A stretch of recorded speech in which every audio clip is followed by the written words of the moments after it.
بسم اللہ الرحمن الرحیم۔ خلاصہ مضامین قرآن یعنی قرآن حکیم کے مضامین کا سورتوں، رکوع بارکوع اور پاروں کے لحاظ سے بعنوان خلاصہ۔ بسم اللہ الرحمن الرحیم۔ پارہ نمبر 7 سورۃ الانعام، مشرکین مکہ پر اتمام حجت۔ رکوع نمبر 1 آیات 1 تا 10۔ اللہ نے انسانوں کو رسول کیوں بنایا؟ پہلے رکوع میں مشرکین مکہ کو آگاہ کیا گیا کہ وہ حق کو جھٹلا چکے ہیں، لہذا اب ان پر اللہ کی طرف سے عذاب آ کر رہے گا۔ اس رکوع میں قریش کے اس اعتراض کا جواب بھی دیا گیا کہ اللہ نے کسی فرشتے کو رسول بنا کر کیوں نہ بھیجا۔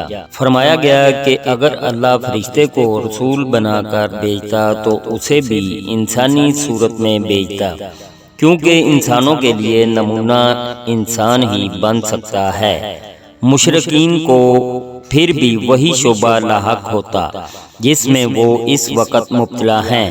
رکوع نمبر 2 آیات نمبر 11 تا 20۔ امت مسلمہ کی شرک سے حفاظت۔ دوسرے رکوع میں اللہ کی بڑائی کو اس طرح بیان کیا گیا، اور اے نبی، اگر اللہ آپ صلی اللہ علیہ وسلم کو دے کوئی تکلیف تو اسے اللہ کے سوا کوئی دور کرنے والا نہیں، اور اگر وہ آپ صلی اللہ علیہ وسلم کو عطا کرے کوئی بلائی تو وہ ہر چیز پر قادر ہے۔ یہ آیت واضح کرتی ہے کہ اللہ کے رسول صلی اللہ علیہ وسلم عظیم ترین رسول ہونے کے باوجود اللہ کے بندے اور اس کے سامنے عاجز ہیں، وہ عبد ہیں، معبود نہیں۔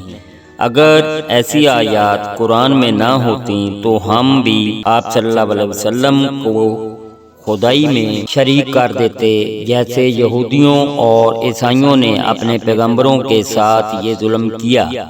اس کی وجہ یہ ہے کہ جتنی محبت ہمیں آپ صلی اللہ علیہ وسلم سے ہے اتنی محبت کسی امت کو اپنے نبی سے نہ تھی۔ اسی رکوع میں نبی اکرم صلی اللہ علیہ وسلم کی صداقت کے ثبوت کے طور پر بیان کیا گیا کہ یہودی تورات میں بیان شدہ نشانیوں کی وجہ سے آپ صلی اللہ علیہ وسلم کو ایسے پہچانتے ہیں جیسے اپنے سگے بیٹوں کو پہچانتے ہیں۔ رکوع نمبر 3 آیات 21 تا 30۔ حق کو جھٹلانے کی سزا مل کر رہے گی۔ تیسرے رکوع میں بتایا گیا کہ سرداران قریش بظاہر تو غور سے نبی اکرم صلی اللہ علیہ وسلم سے قرآن کا بیان سنتے ہیں، لیکن بعد میں کہتے ہیں کہ یہ تو محض گزشتہ قوموں کی داستانوں کا بیان ہے۔